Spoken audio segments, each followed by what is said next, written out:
Welcome to పూరా local.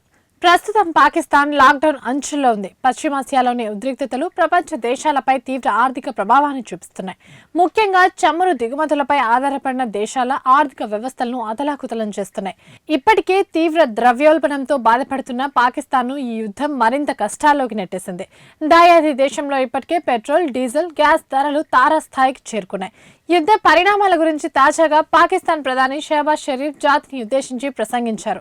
పెరుగుతున్న ఇంధన ధరల కారణంగా తీవ్రమవుతున్న ఆర్థిక సంక్షోభం గురించి పాకిస్తాన్ ప్రధాని షహబాజ్ షరీఫ్ స్పందించారు.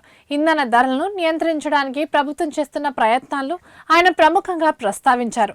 అంతర్జాతీయ ధరలు పెరుగుతున్నప్పటికీ పెట్రోల్పై భారీ సబ్సిడీ కొనసాగుతుందని పేర్కొన్నారు. ఈ క్రమంలో ప్రజలు తీసుకోవాల్సిన జాగ్రత్తల గురించి ఆయన పలు సూచనలు కూడా చేశారు. ఇంధన సంక్షోభం నేపథ్యంలో వినియోగాన్ని తగ్గించడం, పాఠశాలలను ఆన్లైన్కు మార్చడం వంటి పొదుపు చర్యలను ప్రవేశపెట్టినట్టు తెలిపారు. ఇంధన పొదుపు విషయంలో ప్రజలు మరింతగా సహకరించాలని షహబాజ్ షరీఫ్ విజ్ఞప్తి చేశారు. పశ్చిమాసియాలో శాంతి కోసం పాకిస్తాన్ చేస్తున్న దౌత్యపరమైన కృషిని కూడా షరీఫ్ నొక్కి చెప్పారు.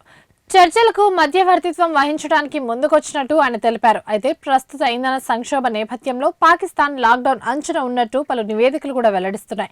ఇప్పటికే ఆ దేశంలో నిత్యావసరాల ధరలు విపరీతంగా పెరిగిపోయాయి. పెట్రోల్, డీజిల్ నిల్వలు కూడా అడుగంటినట్టే తెలుస్తోంది.